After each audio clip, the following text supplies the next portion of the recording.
welcome back to Captain Flash SuperCoach. I'm Flash. Today's video is a ranking of who I believe the top rookies you can start in AFL SuperCoach are. As it's the last video for the series, and as there are a ton of rookies to consider, I thought I'd increase the size of the ranking to 15 and rank all the rookies / basement prices regardless of their positions.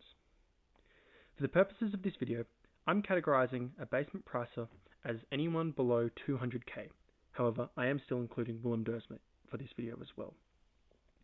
As I said before, this is the final video in my 5-part series where I rank the top players of all positions. So if you haven't seen the others, check them out in the link in the end screen. And now that that's out of the way, let's get into the video. Before I get started, I want to give some honorable mentions. Rookies that I've considered and some that I've even put in my teams at some point, but ones that I don't think are good enough for the top 15. These are Josh Smiley, Harry Dean, Devon Robinson, Dylan Patterson, Josh Gibcus, Sam Marshall, Matt Whitlock, Lockie Carmichael, Bailey McDonald, and Jai Sarong. Players that are all startable, but that I don't think crack the top 15. But who does? Well, in 15th, I have Liam Reedy. Coming over to the Blues from the Dockers, Reedy is expected to play the second ruck role to Mark Pitney after TDK's exit. However, there have been some questions on whether Pitney is good enough, and Reedy is at a good age for a ruckman for a breakout season at the age of 25. However, he's a relatively unknown quantity, and his few appearances in the Dockers were underwhelming. But the possibility of becoming Carlton's number one ruck and the abolishment of the sub-rule favouring a two-ruck team puts him in 15th on my list as the perfect R3 option. Above him, in 14th, I have Sullivan Roby. The bolter of this year's draft, Roby slid to 9th pick and was snapped up by an ecstatic Dons team. Being likened to Jordan De Goey or even Nat Fyfe, it's expected he'll come in round 1 and cycle between the midfield and the forward line. While I expect he'll spend most of the time this year forward of the ball, Murphy Reid was a midfielder when he was drafted, Freo played him forward, and he was one of the cash cows of the year. Now, am I saying we'll see a repeat with Roby? No, but we should get something close, and a decent on-field option for our forward lines as well, which is why I've put him in 14th. In 13th, I have Sam Butler. Butler had a breakout finals campaign this year for the Hawks, playing a big role in both their finals wins against the Giants and the Crows. With Warple leaving, I predict Dylan Moore and Connor McDonald will spend more time in the midfield, freeing up space in the forward line for Butler. However, there is a notable injury history with him after he missed 418 days with a badly broken leg. However, I believe he still has great upside and could be a useful on-field option for our forward lines, which is why I've put him in 13th. In 12th is another forward option in Todd Marshall. Todd Marshall was predicted to be one of the premier tall forwards in the competition until an injury ravaged his 2024 campaign and he was sidelined through 2025 with an Achilles injury. This has led to his price dropping below 150k, making him a very appealing option given his preseason goes well. Another thing of note for Marshall is the rumours of a role change, with him potentially moving back, where I think he'll take up an intercepting role, using his height and athleticism to take strong contested marks. This is a role that scores extremely well on SuperCoach, and is why I've got him in 12th as someone to keep a keen eye on over this preseason. Above him, in 11th, I have Jacob Farrow. The highest draft pick from the state of WA, Farrow looks primed and ready to have an instant impact off Essendon's half-back line.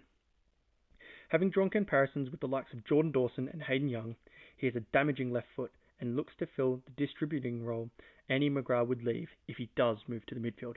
Another spot for him has opened up as well, with Nick Martin being ruled out for the season after going through more knee surgery. This, in my opinion, leaves him primed and ready for a great start to his career, which is why I've put him in 11th, just outside the top 10.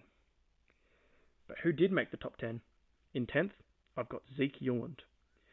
Zeke is a bit of an unknown commodity coming into 2026, with him pretty much missing all of his 2025 season due to a persistent back injury. However, his year before that, in 2024, was an amazing bottom-aged year, which saw him earmarked for the top couple picks on the 2025 draft. Also, being an academy pick, he has had more time to acclimatise with the Gold Coast team in general. But the Gold Coast backline is very congested, with John Noble and Dan Rioli both occupying that halfback distributor role that Yuland was expected to pick up early on. And the Gold Coast midfield stuffed full of talent. However, this isn't to say that he can't force his way into the team, and despite his price tag being just shy of 200k, I've put him in the top 10 as a strong option to start on field. In ninth is Sid Draper. Last year's pick 4, Draper was either subbed on or off on 8 of his 10 games, despite not picking up any injuries in those games. While this might have hurt his development slightly, it resulted in him being a very budget-friendly option for this year, being 126k. When he was on, however, he got an average of 23% of the CBAs, and this number is almost certainly going to increase as Adelaide look to improve their midfield from within, leading me to believe he's a viable on-field option for either our forward lines or our midfields. Also, the abolishment of the sub-rule should benefit him, leading me to put him in 9th. In 8th, I've got Willem Dersma. Dersma was the consensus number 1 pick for the 2025 draft, and was picked up as such by the West Coast Eagles. Willem showed his skills in the Coates Talent League and the Champs, but there is some speculation on how he'll adapt to the big leagues. While it's expected he'll start round 1, he has a slimmer build that will see him out of the midfield and likely on a wing or playing half-back, not his typical position. However, that being said, Willem is still a top talent that should thrive in the role he's given, and the high amount of game time he should get early on is why I've put him in 8th on this list. One spot higher, in 7th, I've got Xavier Taylor. The Melbourne draftee, Taylor has been described as a complete defender with great aerial ability and intercepting that should net him a spot in that round 1 D's defence as a replacement rebounder for Judd McVie. The likes of Lever, May and McDonald in that D's defence mean he also shouldn't have to play accountable against key forwards, and his relatively low price tag of 158k makes him easily to accommodate, placing him 7th in my rankings as a good fieldable defender. In 6th, I've got Will Brodie. Coming to Port for pick 103 from the Dockers, a SuperCoach newcomer wouldn't have too high expectations for him, but I've shown his 2022 stats on his card, which I think show what he's capable of when he's given decent midfield minutes. In 2022, he was agonisingly close to a 100-point average over the course of the season, and now, back at a rookie price, and having a new lease in life in Port, potentially filling the hole left by Rosie as he moves to defence, I consider him a lock for our midfield benches, if not our field.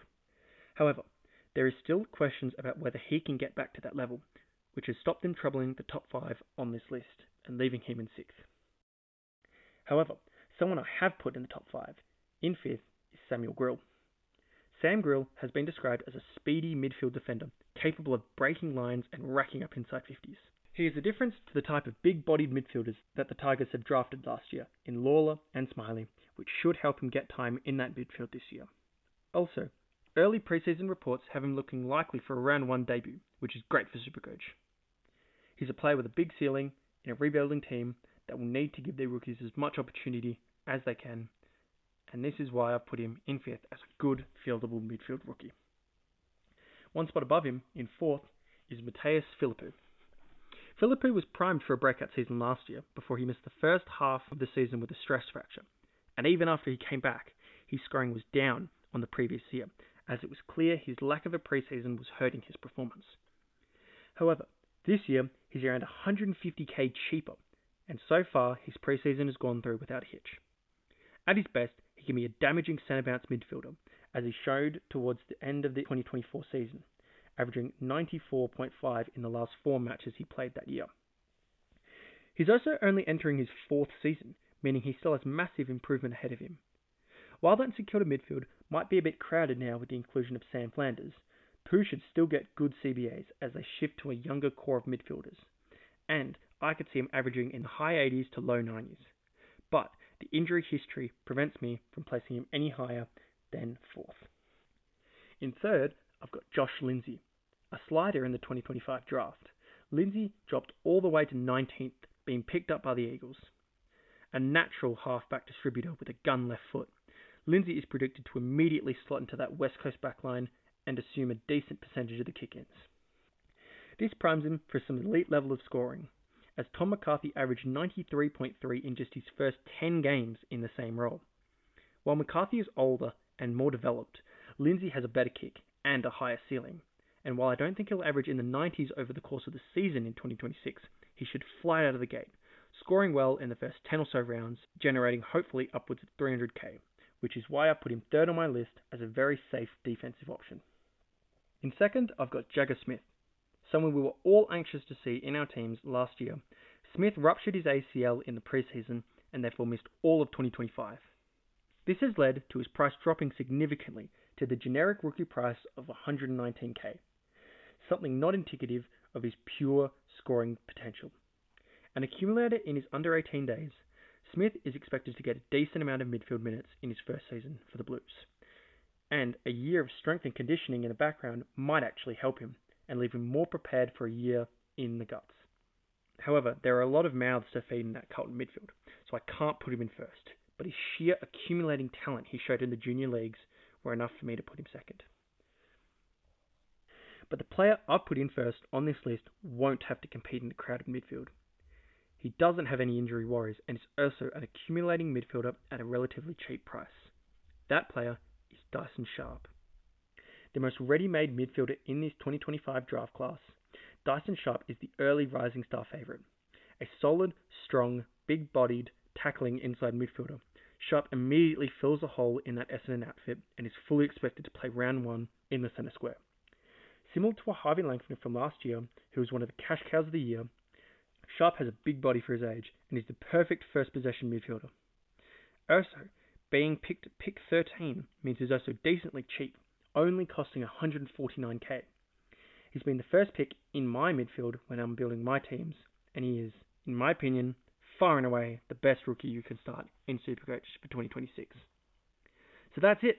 That's the final video in this series ranking the best players of every position and the best rookies.